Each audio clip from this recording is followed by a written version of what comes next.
Channel వీక్షిస్తున్నటువంటి ప్రేక్షక అభిమానులకి నమస్సుమాంజలు. ఆరోగ్యమే మహాభాగ్యం అనే శీర్షిక ద్వారా చాలా రకాల అనారోగ్య సమస్యలు వాటి గురించి తెలుసుకుంటున్నాము. నా పేరు డాక్టర్ డి బాలకృష్ణన్, ఆయుర్వేద వైద్యరత్న, శ్రీ కౌశిక్ ఆయుర్వేద నిలయం, దిల్సుఖ్ నగర్, హైదరాబాద్ నుంచి మాట్లాడుతున్నాను. సో ఇలా రకరకాల వ్యాధులు, రకరకాల జబ్బులు వాటి గురించి తెలుసుకుంటున్నాను.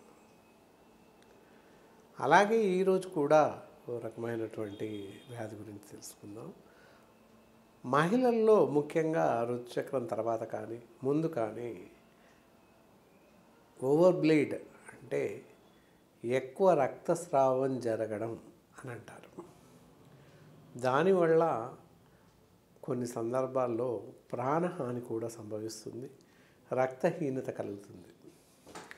మరి ఈ ఋతుచక్రం సమయంలో సాధారణంగా ప్రతి మహిళ 28 రోజులకి ఒక సైకిల్ వస్తుంది. వాడుక పరిభాషలో నెలసరి అని అంటాం. కానీ 28 రోజుల నుండి 30 రోజుల మధ్యలో 1-2 రోజులు అటు ఇటుగా ఋతుచక్రం సంభవిస్తుంది. అలా నెలసరి ఋతుస్రావంలో కొన్ని సందర్భాల్లో అవలక్షణాలు సంభవిస్తాయి. అలాంటి అవలక్షణాల్లో మరీ ముఖ్యమైనదే అధిక రక్తస్రావం అని చెప్పేసి అంటాం. మరి అధిక రక్తస్రావం ఎందువల్ల కలుగుతుంది? కారణాలు ఏంటి? కారణాల విషయానికి వచ్చినట్లయితే ఇంతకు పూర్వం ముఖ్య విషయం గమనించాలి.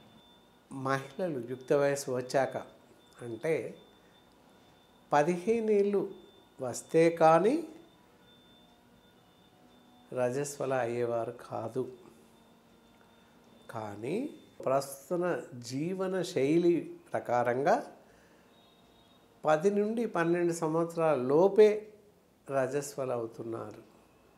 సో ఇది చాలా దుష్ఫలితాలను ఇస్తుంది. మరి అతి త్వరగా రజస్వల రావడానికి కారణాలు ఏంటి అనేది తెలుసుకుందాం. బిడ్డ పుట్టగానే అంటే ప్రసవం అయిన వెంటనే మార్కెట్లో ఏ షాంపూ మంచిది అని చెప్పేసి వెతికి తెచ్చి తలస్నానం చేపిస్తున్నాం. కానీ తలస్నానానికి ఎలాంటి షాంపూలు వాడకూడదు.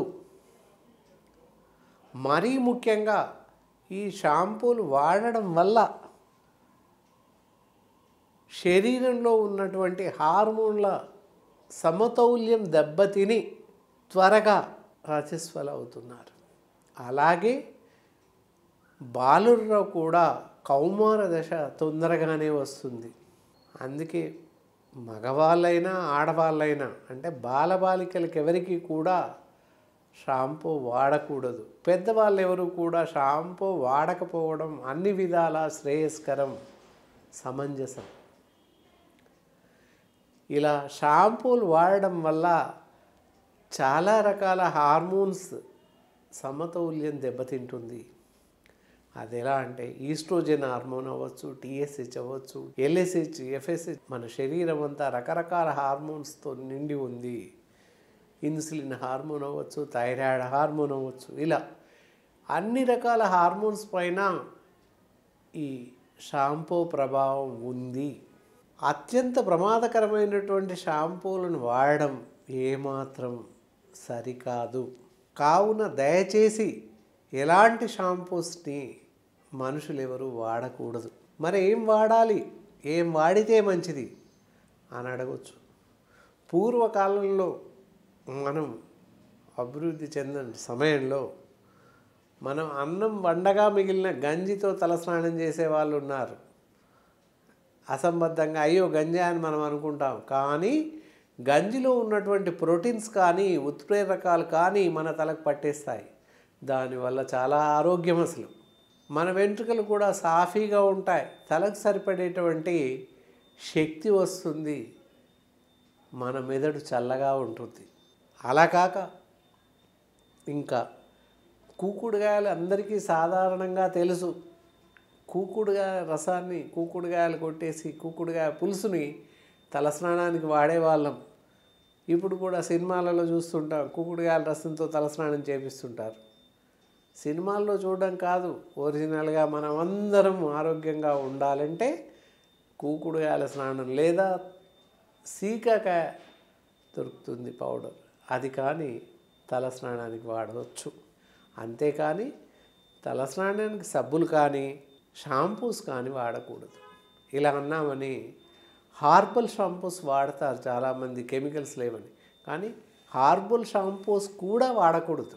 ఎందువల్లనంటే హార్బల్ షాంపూస్లో కూడా కెమికల్స్ కలుపుతాము, రసాయన పదార్థాలు కలుస్తాయి. రసాయన పదార్థాలు కలుస్తాయి కనుకనే ఫోమ్ నురగ వస్తుంది. దానివల్ల మన శరీరానికి చేటు, చెప్పలేనంత హాని కలిగిస్తున్నాయి ఈ షాంపూస్, సబ్బులు వగైరా వగైరా. కాబట్టి ఏ పరిస్థితుల్లోనూ సబ్బులు షాంపూలు తలస్నానానికి వాడకండి దయచేసి.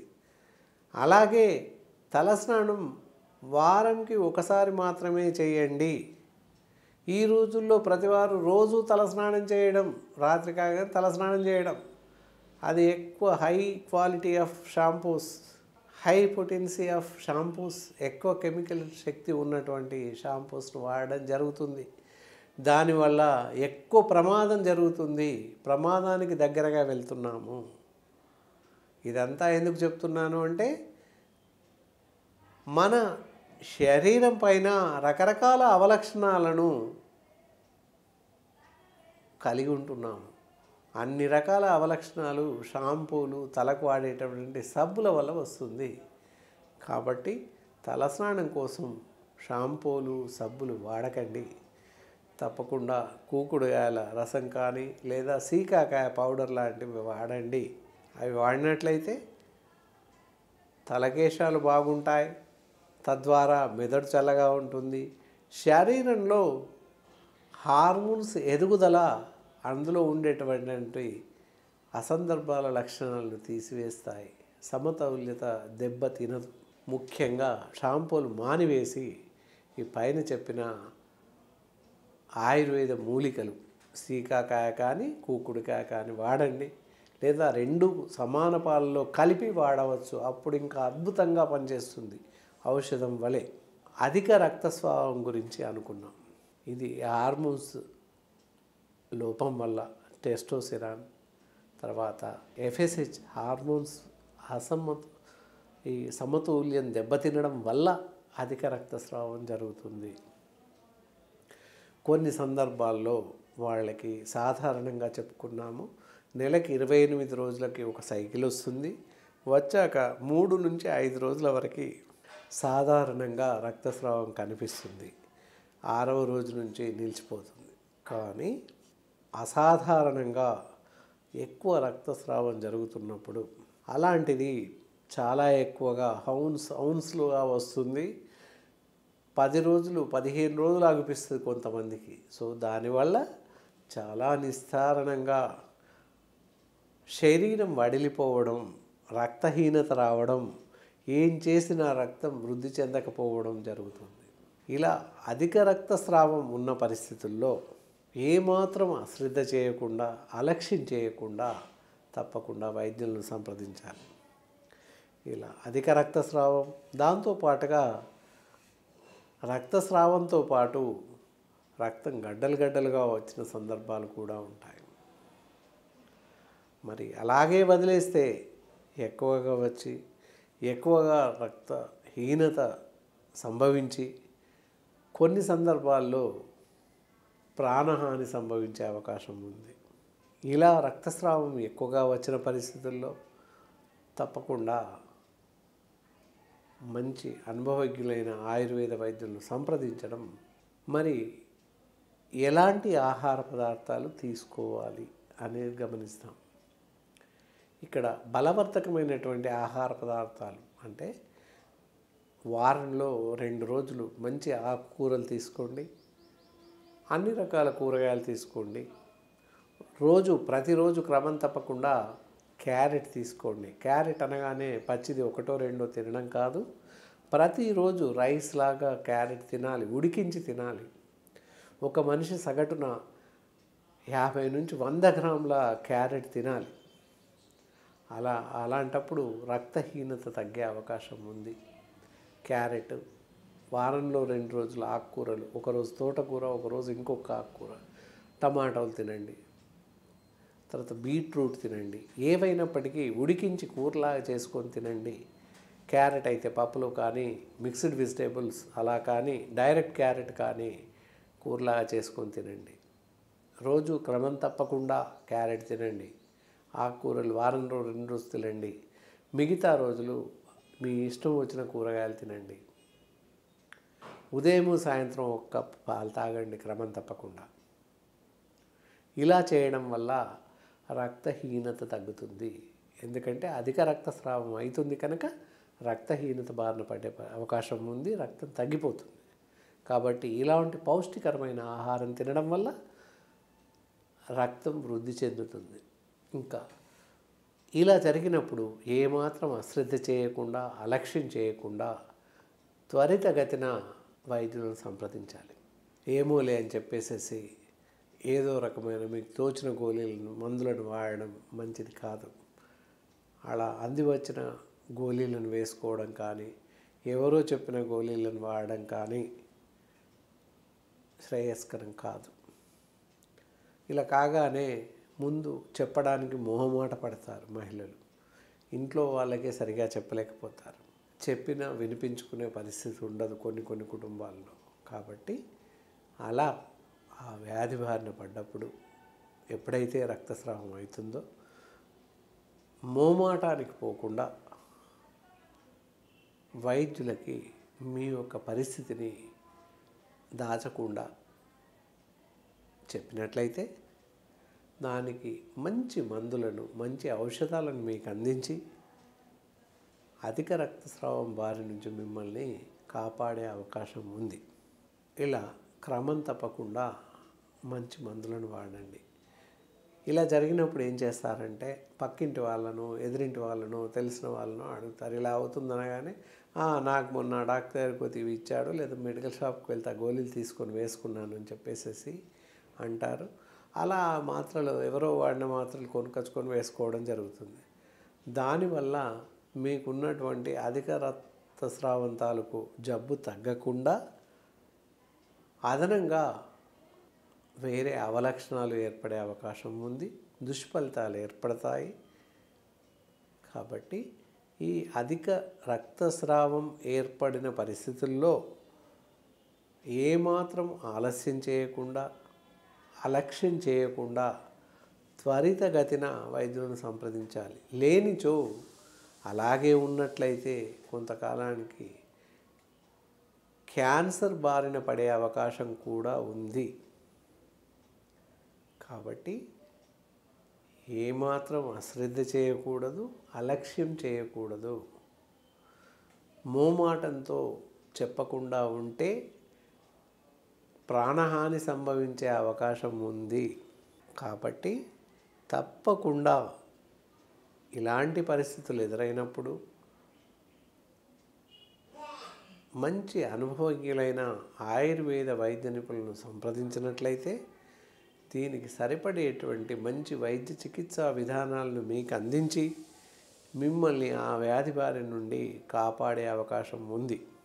దీనికి కాను గృహ వైద్యం కానీ, చిట్కా వైద్యం కానీ ఏదీ లేదు. ఎందువల్లనంటే ఇది చాలా ప్రమాదకరమైన లక్షణం వ్యాధి. కాబట్టి తప్పకుండా ఈ అధిక రక్తస్రావం సంభవించిన పరిస్థితుల్లో తప్పనిసరిగా వైద్యుల పర్యవేక్షణలో మాత్రమే చికిత్స తీసుకోవాలి. అలా చేసినట్లయితేనే పూర్తిగా మిమ్మల్ని మీరు కాపాడుకునే అవకాశం ఉంది. ఇంకా తీసుకోకూడనటువంటి ఆహార పదార్థాలు ఎలానంటే ఎక్కువగా ఫ్రై ఫుడ్స్ తినడం కానీ, జంక్ ఫుడ్స్ తినడం మానేయాలి. వేపుళ్ళు తినకూడదు. అలాగే ఈ శీతల పానీయాలు, కూల్ డ్రింక్స్ అంటాం, అవి తాగకూడదు. అలాగే junk foods, cakes, burgers, pizzas ఇలాంటివి తినకూడదు. దాంతోపాటుగా ఈ బయట దొరికేటటువంటి ఫ్రైడ్ రైస్ అలాంటివి, రెడ్ రైస్ అట్లాంటివి తినకూడదు. ఇవి తీసుకోవడం వల్ల ప్రమాదాలు పొంచి ఉన్నాయి. కాబట్టి చాలా జాగ్రత్తగా ఈ పద్ధతులను పాటించాలి. విరుద్ధమైనటువంటి ఆహార పదార్థాలను పూర్తిగా మానివేయాలి. మసాలాలు తగ్గించాలి, కారము తగ్గించాలి. అలాగే నాన్ వెజిటేరియన్ అసలే తినకూడదు, భుజించకూడదు. దానివల్ల కూడా చాలా ప్రమాదం ఉంది. ముఖ్యంగా ఈ అధిక రక్తస్రావం ఉన్న వాళ్ళకి చాలా రకాల దుష్ఫలితాలు ఏర్పడతాయి. కాబట్టి నాన్ వెజిటేరియన్ తినకూడదు. ఇలా రకరకాల దుష్ఫలితాలు ఉన్నాయి. హార్మోన్ల సమతౌల్యం దెబ్బతింటుంది. దాని ద్వారానే అధిక రక్తస్రావం అనేటటువంటి వ్యాధి వస్తుంది. కాబట్టి చాలా జాగ్రత్తగా, జాగరూకతతో మెలిగి ఇలాంటి వ్యాధులు వచ్చినప్పుడు ఏమాత్రం అశ్రద్ధ చేయకుండా మంచి మందులను వాడడం ఎంతైనా శ్రేయస్కరం. అలాగే సూచించిన విధంగా ఆహార పదార్థాలను భుజించడం ఎల్లవేళలా మంచిది. అలాగే విరుద్ధమైనటువంటి ఆహారం, పథ్యం అని చెప్పేసి అన్నాము, తీసుకోకూడని ఆహార పదార్థాలు అన్నాము. ఆ ఆహార పదార్థాలు పూర్తిగా మానివేయాలి. అలాగే తీసుకోవాల్సిన ఆహార పదార్థాల గురించి కూడా చెప్పాము. మంచి ఆకుకూరలు, కూరగాయలు తినండి. అలాగే పాలు, పండ్లు విరివిగా తీసుకోండి. ఉదయం, సాయంత్రం ఒక కప్పు గోరువెచ్చటి పాలు తాగండి. దాంతోపాటుగా మంచి పళ్ళు తినండి. అన్ని రకాల పళ్ళు, రోజు ఒక రకం పళ్ళు తినండి. దానివల్ల శారీరక పుష్టి జరుగుతుంది. రక్త వృద్ధి బాగా పెంపొందుతుంది. దానివల్ల రక్తహీనత తొందరగా తగ్గే అవకాశం ఉంది. వీటి వల్ల అన్ని రకాల అనారోగ్య సమస్యలు, ముఖ్యంగా రక్తహీనత పూర్తిగా తగ్గిపోతుంది. రక్తస్రావం కూడా తొందరగా తగ్గిపోయే అవకాశం ఉంది. శరీరం పుష్టిగా, ఆరోగ్యవంతంగా ఉంటుంది కనుక వచ్చేటటువంటి వ్యాధిని తట్టుకునే అవకాశం ఉంటుంది. ఇలా వచ్చినప్పుడు కళ్ళు తిప్పినట్టు అవ్వడం, తూలి పడిపోయినట్లు అవ్వడం జరుగుతుంది. ఎందువల్ల అంటే రక్తస్రావం ఎక్కువగా జరుగుతుంది కనుక తల తిప్పినట్టు అవ్వడం, కళ్ళు మూతలు పడ్డట్టు అవ్వడం, తూలినట్టయి కింద పడిపోవడం కూడా జరుగుతుంది. ఇలాంటి లక్షణాలు చాలా ఉంటాయి కనుక ఇలా అసంబద్ధంగా ఏర్పడినటువంటి అనారోగ్యాన్ని, అధిక రక్తస్రావం ఏర్పడ్డప్పుడు మంచి జాగ్రత్తలు తీసుకోవాలి. అశ్రద్ధ, అలక్ష్యం చేయకూడదు. అది చాలా ముఖ్యమైన విషయం. అత్యంత త్వరగా వీరికి వైద్య చికిత్సలను అందించాలి. కావున తప్పనిసరిగా వైద్య చికిత్సలు పొందండి. పూర్తిగా వ్యాధి బారి నుండి బయటపడండి. మిమ్మల్ని మీరు కాపాడుకోండి. మీ వాళ్ళకి దూరం కాకండి. ఇలా ఈ విధమైన లక్షణాలు ఉన్నప్పుడు తప్పనిసరిగా మంచి ఆహారం తీసుకోండి. సమయానికి నిద్రించండి. సమయానికి భోజనం చేయండి. సమయానుకూలంగా అన్ని పనులు జాగ్రత్తగా చేయండి. అశ్రద్ధ, అలక్ష్యం వీడండి. ఏమరపాటుగా ఉండకండి. తప్పకుండా వైద్యుల పర్యవేక్షణలో మాత్రమే వైద్య చికిత్స పొందండి. మీకు అవసరం ఉన్నటువంటి వైద్య చికిత్సలను పొందండి. అంతేకాని సొంత వైద్యం మానేయండి. వైద్యులు ఎంతకాలం వైద్య చికిత్స సూచిస్తారో అంతకాలం క్రమం తప్పకుండా మందులు వాడండి. చీటీతో మందులు అయిపోగానే మళ్ళీ తీసుకొచ్చి వాడుకోవడం అనేది చేయకండి. తప్పకుండా ప్రతిసారి వైద్యులు సూచించిన విధంగా ఎంతకాలం మందులు వాడమంటే అంతకాలం తప్పకుండా వారి పర్యవేక్షణలో మాత్రమే ఔషధ సేవనం, మందులు వాడడం చేయండి. అలా చేసినట్లయితే పూర్తిగా అధిక రక్తస్రావం బారిన పడ్డవాళ్ళు బయటపడే అవకాశం ఉంది. కాబట్టి ఈ అవకాశాన్ని అందరూ వినియోగించుకుంటారని, ఆలకించి అవలంబిస్తారని ఆశిస్తూ ఈ కార్యక్రమాన్ని ముగిస్తున్నాను. సెలవు.